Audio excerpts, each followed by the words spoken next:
आजकल गर्मी बढ़ रही है, लेकिन गर्मी के साथ ही एक प्रॉब्लम साइलेंटली बढ़ रही है, मच्छर। लेकिन सवाल ये है कि क्या मच्छर बस इरिटेशन फैलाते हैं या फिर मच्छरों से कोई जानलेवा बीमारी भी हो सकती है। तो आज हमारे पास हैं डॉक्टर प्रशांत गुप्ता, जो कि 20 साल से पलवल में अपनी लैब और अपना ब्लड बैंक चला रहे हैं। तो हम इनसे जानेंगे कि आखिरकार मच्छर बस इरिटेशन फैलाता है या फिर मच्छर कोई जानलेवा बीमारी भी दे सकता है, और मच्छर से कैसे बचें और मच्छर के काटने पर हम कौन से टेस्ट कराएं जिनसे हमें पता चले। तो डॉक्टर साहब, ऐसी कौन सी बीमारियां हैं जो मच्छर के काटने से हो सकती हैं? मच्छर के काटने से सबको ही पता है, मलेरिया है, डेंगू है और चिकनगुनिया है। ये बीमारियां हो सकती हैं और ये बहुत जानलेवा भी हो सकती है, क्योंकि डेंगू में ब्लीडिंग तक हो जाती है। तो ऐसे में ये पता होना ज़रूरी है कि कौन सी बीमारी है और कौन सी नहीं है। तो डॉक्टर साहब, क्या हर मच्छर डेंजरस होता है? नहीं, ऐसा नहीं है। हर मच्छर डेंजरस नहीं होता।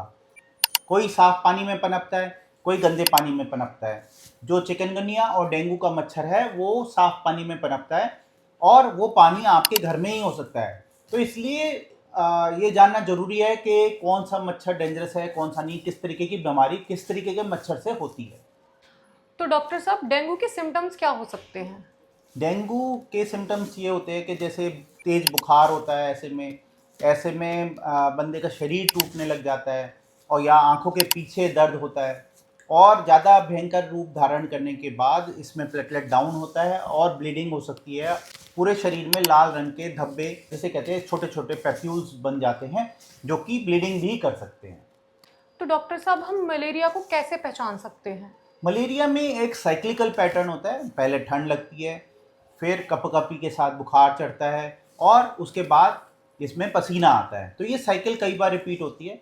तो वो इससे भी काफ़ी हद तक ये जाना जा सकता है कि ये मलेरिया के कारण तो नहीं है। ये बहुत इंपॉर्टेंट है कि हमें पता हो कि मलेरिया है, डेंगू है, चिकनगुनिया है, कौन सी बीमारी है ये वाली। तो डॉक्टर साहब, हम चिकनगुनिया और डेंगू को अलग अलग कैसे पहचान सकते हैं? देखिए, डेंगू और चिकनगुनिया चिकनगुनिया एक ऐसी बीमारी है जिसमें जॉइंट्स में पेन होता है। आदमी अपने नॉर्मल काम तक नहीं कर सकता। उसमें घुटने में दर्द है, हाथों में दर्द है, रिस्ट में दर्द है, एंकल में दर्द है, कहीं पे भी दर्द हो सकता है। और इसको इस समय पे टेस्ट करा करके इसकी जांच करना बहुत ज़रूरी है। डॉक्टर साहब, इन सारी डिसीज में सबसे बड़ा कंफ्यूजन क्या होता है? इसमें सबसे बड़ी दिक्कत यह है कि ये दोनों ही फीवर एक कॉमन सिम्टम्स के साथ शुरू होते हैं, जैसे बुखार है, जॉइंट पेन है। तो इसलिए ये पता लगाना बहुत ज़रूरी है कि कौन सा फीवर है। तो उसके लिए सबसे पहले अगर टेस्ट हो जाते हैं तो आपको ये पता लग जाता है कौन से तरीके का फीवर है, और उसे उसी हिसाब से ट्रीट भी किया जा सकता है। तो डॉक्टर साहब, हम इन बीमारियों में कौन से टेस्ट करा सकते हैं? देखिए, हर बीमारी के अपने अपने टेस्ट हैं। जैसे अगर आपका डेंगू है तो आपको सीबीसी तो सारे टेस्टों में कराना है। साथ में उसमें प्लेटलेट काउंट है, और या फिर डेंगू NS1 कराया जा सकता है। चिकनगुनिया के केस में चिकनगुनिया का भी टेस्ट होता है, वो भी कराया जा सकता है। मलेरिया के केस में पैराफल स्मीयर या मलेरिया एंटीजन टेस्ट, उससे हमें पता लग जाएगा कि ये मलेरिया है तो नहीं है। तो आपको ये जानना ज़रूरी है कि किस तरीके का टेस्ट है, क्योंकि हर बीमारी का इलाज अलग है। तो डॉक्टर साहब, ऐसे कौन से डेंजर साइन हैं जिसमें हमें तुरंत डॉक्टर के पास जाना चाहिए? इम्पोर्टेंट साइन है, जैसे किसी किसी मरीज को ब्लीडिंग हो जाना, कॉन्शियसनेस लूज़ कर देना, वो फैल्सीपैरम के कारण भी हो सकता है, या फिर बार बार वॉमिटिंग हो जा रही है, या डिहाइड्रेशन ज़्यादा हो गया है। ऐसे केसेस में ये बहुत ज़रूरी है कि हम अर्ली सिम्टम्स को देख करके मरीज को इलाज के लिए डॉक्टर के पास ले जाएं और सेल्फ मेडिकेशन ना करें। तो डॉक्टर साहब, अभी तक हमने जाना कि मलेरिया क्या होता है, कौन से मच्छर डेंजरस हैं। तो अब हम ये पूछना चाहते हैं, हम इन बीमारियों से बचाव कैसे कर सकते हैं? देखिए, बचाव का सीधा सीधा तरीका है। बचाव बहुत ज़रूरी है। आपके घर में कहीं पे भी पानी इकट्ठा है और मच्छर पनप रहे हैं, तो उस चीज़ को आप दूर करें। अपने घर में जहाँ जहाँ पे पानी खड़ा है उसे हटा दें।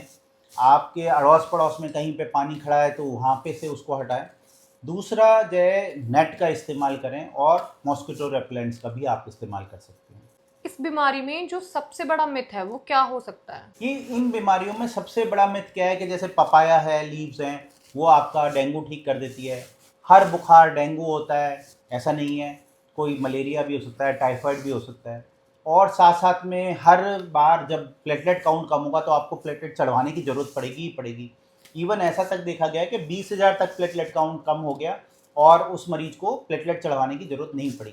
हमारे यहाँ पे एक ऐसा टेस्ट है IPF नाम का टेस्ट, जिससे हम आपको 48 घंटे पहले भी ये बता सकते हैं कि ये पेशेंट का प्लेटलेट रिकवर कर जाएगा या नहीं कर जाएगा।